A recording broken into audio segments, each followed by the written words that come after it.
프리메이슨. 프랑스인 교황 그리고 프린스 홀 제8장의 프리메이슨, 세상에서 가장 오래된 비밀 결사체 프리메이슨, 폴 제퍼스 저 이상원 옮김. 오늘은 제8장을 보도록 하겠습니다. 프리메이슨의 역사에서 프랑스가 퍽 중요한 역할을 맡고 있긴 하지만 그렇다고 이 비밀 결사가 프랑스에서 생겨났다는 증거는 없다. 18세기 초 영국의 신사들이 프랑스로 건너가 비밀 지부를 결성하고 이것이 프랑스 신사들의 환영을 받았다고 주장하는 역사가가 있기는 하다. 즉 1728년 5월에서 7월 사이에 모든 프랑스 지부들은 프랑스 영국 총지부라는 이름 아래 모였고 그 총지부장은 런던 총지부장을 지냈던 워턴 공작이 었다는 것이다. 이와 달리 프랑스의 최초 지부들은 생제르맹 알레로 추방당했던 스코틀랜드와 아일랜드 출신 근위 대원들이 만들었다는 주장도 있다. 프랑스 영국 총지부는 1738년에 처음으로 프랑스인 총지부장을 맡는다. 이 해는 또 다른 의미에서도 중요하다. 4월 28일 바티칸에서 나온 교황 클레멘트 12세의 교서 때문이다. 그 해칙은 다음과 같이 시작이 된다. 스스로를 프리메이슨이라고 부르는 조직 혹은 단체 혹은 모임이 날로 퍼져나가 힘을 얻고 있다는 소식이 들린다. 종교나 종파와 무관히 자연의 모습에 만족하는 이들이 모여 나름의 법칙과 규정에 따라 강력한 유대 관계를 맺고 혹은 성서를 둔 서약으로 혹은 가혹한 처벌이란 방법을 통해 자신들의 모임을 비밀스럽게 유지한다. 하지만 이렇게 자신을 감추는 것은 범죄의 속성이다. 따라서 이 조직 혹은 모임은 신자들의 마음에 커다란 의혹을 낳고 성실하고 고결한 사람은 누구나 이것을 타락으로 본다. 악을 행하지 않는다면 그토록 빛을 미워할 까닭이 없지 않는가? 실제로 몇몇 국가에서는 이 단체가 공공안전에 반한다고 판단하여 폐쇄시켰다는 이야기도 돌고 있다.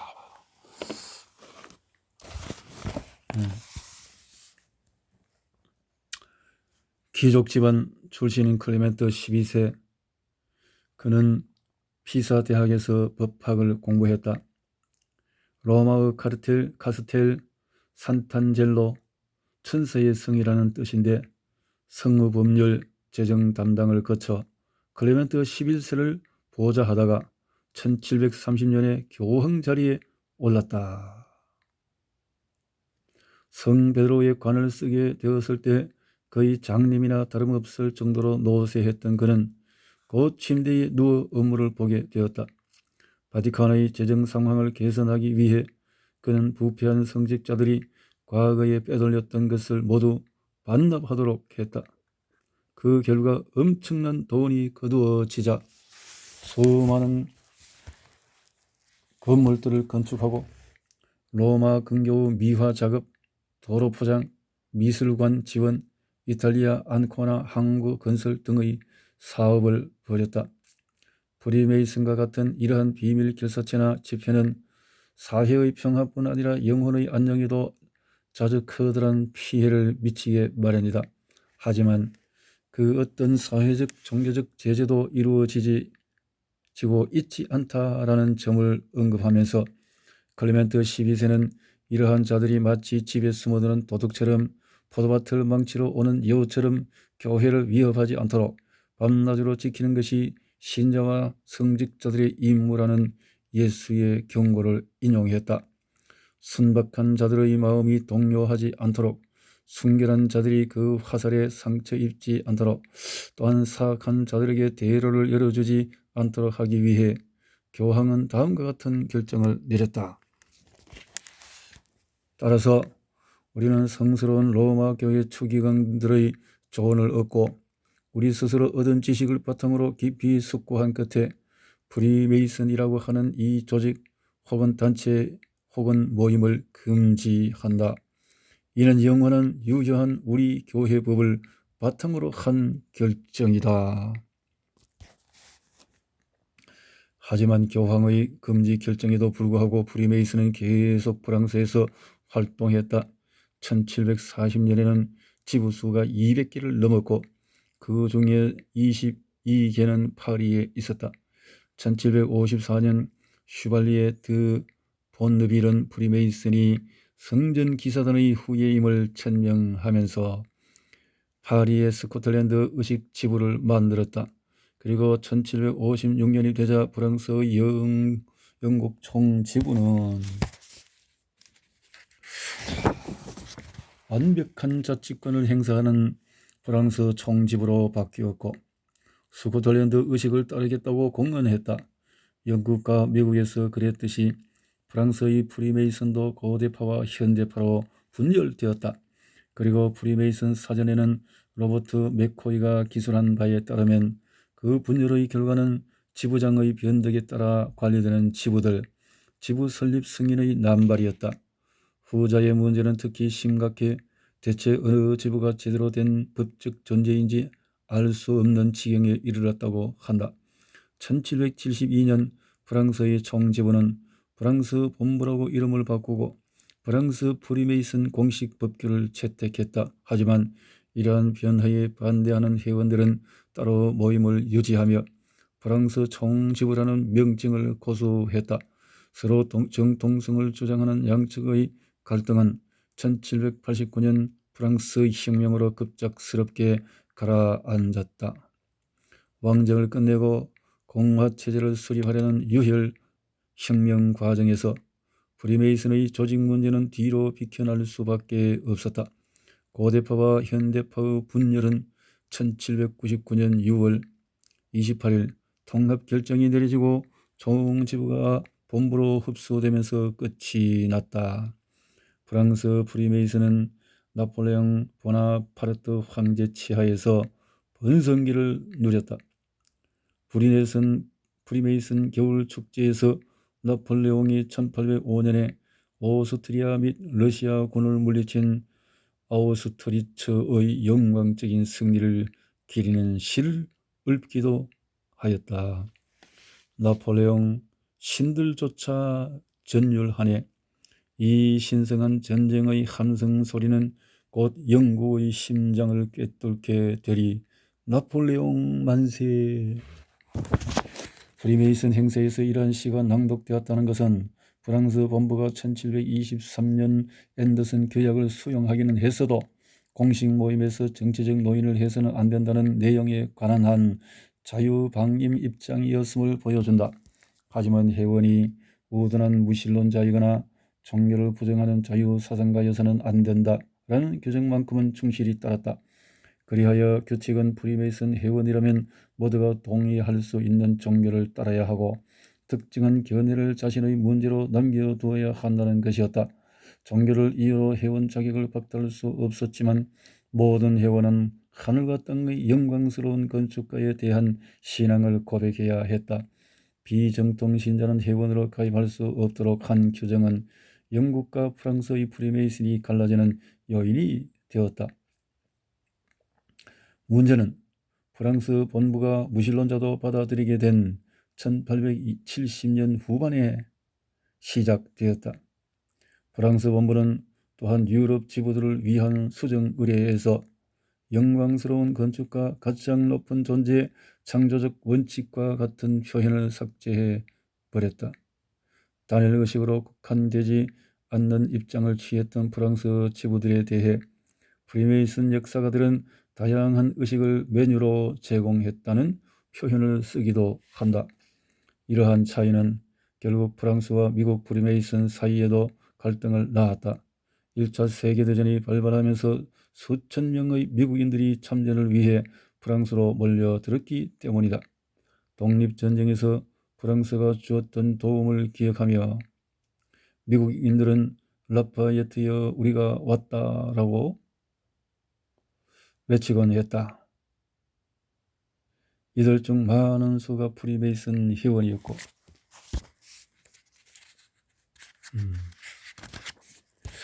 많은 수가 프리메이슨 회원이었고 따라서 무신론자도 받아들이는 프랑스 본부의 정책은 문화적 충격을 안겨주었다. 여기서 프리메이슨 역사가인 폴 베셀, 조지 워싱턴 프리메이슨 국립기념관의 도서관 직원이자 프리메이슨 도서관 및 박물관 연합회 총무로 일하고 있다는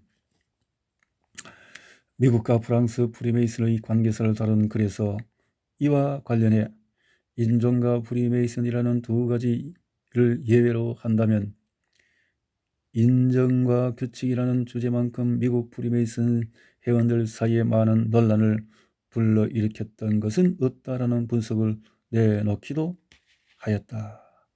인정, 규칙. 미국 프리메이슨에서 흑인이 등장한 역사는 독립선언보다 한 해 앞선다. 프린스 홀이라는 미국 흑인이 다른 자유 흑인 14명과 함께 아일랜드 군대 지부의 회원 가입을 마친 것이다. 프랑스 홀의 생애에 대해서는 알려진 내용이 별로 없다. 공식 출생 기록은 없으며 서인도 제도 바베이도스에서 1748년 9월 12일에 태어난 것으로 추측된다. 1765년에 아프리카에서 보스턴으로 실려와 윌리엄 홀이라는 사람에게 노예로 팔렸다. 이 주인은 1770년에 그를 해방시켰다. 독립전쟁 동안 프린스 홀은 대륙군에 복무했고 벙커힐 전투에도 참가한 것으로 추측된다. 홀을 비롯해 441번 군 지부에서 프리메이슨에 가입한 총 15명의 흑인들은 1번 흑인 지부로 모임을 가질 권한을 부여받았다. 이들은 사이러스 존슨, 부에스톤 슬링어, 프린스 리즈, 존 켄튼, 피터 프리먼, 벤저민 타일러, 더프 러폼, 토머스 샌더슨, 프린스 레이든, 캐토 스핀, 보스턴 스미스, 피터 베스트, 포턴 하워드, 리처드 티틀리였다. 자, 미국 바베이도스에서 사용되었던 프린스 홀의 초상이 그려진 우표가 이렇게 자, 우표 프린스 홀의 초상 프린스 홀. 전쟁이 끝난 후 프린스 홀은 영국 제1총지부에 자신들의 조직을 승인해 달라고 탄원했다. 1787년 4월 29일 보스턴으로 승인 답신이 왔다. 한 주 뒤인 5월 6일 459번 흑인 지부가 만들어졌다. 텍사스 프리메이슨 회원들을 위해 쓴 프린스 홀 관련 글에서 로버트 코너스 2세는 당시의 영국 프리메이슨에게는 배타적 영토 관할이 정해진 원칙이 아니었고 따라서 보스턴의 흑인 지부는 모 지부로서 다른 지부들을 만들고 마치 유럽 지부장들이 그렇듯이 그 신생 지부들을 승인할 권한을 가졌다고 설명한다. 곧 펜실베니아, 로드 아일랜드, 뉴욕의 흑인 지부들이 탄생했다. 1791년 6월 24일 보스턴에서 북미 흑인 총지부가 생겨났다. 총지부장은 프린스 홀이었다. 이것은 매사추세츠 단일 총지부가 만들어지기 한 해 전의 일이었다. 1827년 45년 전 매사추세츠 총지부가 그랬듯이 보스턴의 흑인 지부도 영국 총지부로부터 독립을 선언했다. 재선 보유자이자 등록된 투표권자로서 프린스 홀은 보스턴에서 흑인 어린이를 위한 학교 설립 운동을 벌였다. 이를 위해 자기 집에 학교를 열기도 하였다. 또한 자유 흑인이 납치되거나 다시 노예로 팔리는 일이 없도록 법제화해 달라는 청원을 내 성과를 거두었다. 어느 전기 작가는 그가 흑인 감리교회 목사였다고 쓰기도 하였으나 그런 기록은 남아있지 않다. 1807년 8월 매사추세츠 서폭 지역에서 작성된 서류에서 프린스 홀은 자신이 가죽 무두장이었고 1762년 11월에 조합교회에 다니도록 허락받았다고 진술했다. 프린스 홀은 1807년 12월 4일에 사망했다. 다음에 그를 기념하기 위해 프리메이슨 총회법에 의거 북미 흑인 총지부가 매사추세츠 프린스 홀 총지부로 바뀌었다. 1869년 화재로 매사추세츠 총지부 본부 건물이 파괴되었다.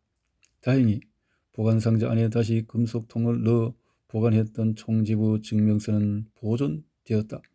총지부장 캔달이 불타는 건물 안으로 기어들어가 이미 쇳덩이가 되어버린 상자를 꺼내온 것이다. 그 이후 증명서는 보스턴의 은행 금고에 들어가 있다. 오늘날 전 세계적으로 44개나 되는 프린스 홀 총지부가 존재한다. 하위 지부는 5,000개를 헤아리고 회원 수만도 30만 명이 넘는다. 오랫동안 미국의 흑인 교회와 프린스 홀 지부는 흑인 공동체의 가장 강력한 양대 대표 조직이었다. 프리메이슨 프린스 홀 지부들은 교회 예배 장소 혹은 흑인을 대상으로 한 읽기와 쓰기 교육 장소로 사용되어 왔다. 흑인 프리메이슨 회원들은 젊은 흑인 남녀 학생들이 대학에서 공부할 수 있도록 재정적 지원을 하고 지역 사회에서 자선 사업을 벌이며 다양한 사회 문화 프로그램을 후원하고 있다. 미국의 흑인 프리메이슨 조직을 만든 이가 태어난 지 3년이 지났을 때 교황 베네딕트 14세가 클레멘트 12세의 프리메이슨 금지 정책을 다시 폈다. 프랑스의 지부들은 과거에 그랬듯이 지금 이번에도 여기에 별다른 주의를 기울이지 않았다. 하지만 유럽의 다른 지역에서는 교황의 이 교서가 반 프리메이슨 운동에 불을 붙였다. 그 중심에는 프랑스 혁명의 자유, 평등, 형제의 사상을 지지하고 미국 독립을 옹호한 프리메이슨을 커다란 위협으로 여기게 된 전제 군주들이 있었다. 프리메이슨을 적대시하는 상황에서 일어났고 오늘날까지 수수께끼로 남아있는 사건이 바로 젊은 오스트리아인으로 음악의 천재였던 어느 프리메이슨 회원의 죽음이다.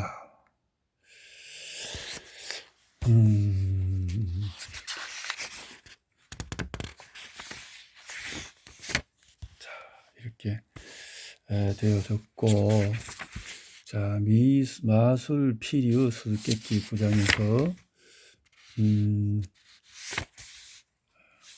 이거는 다음에 보도록 하겠습니다.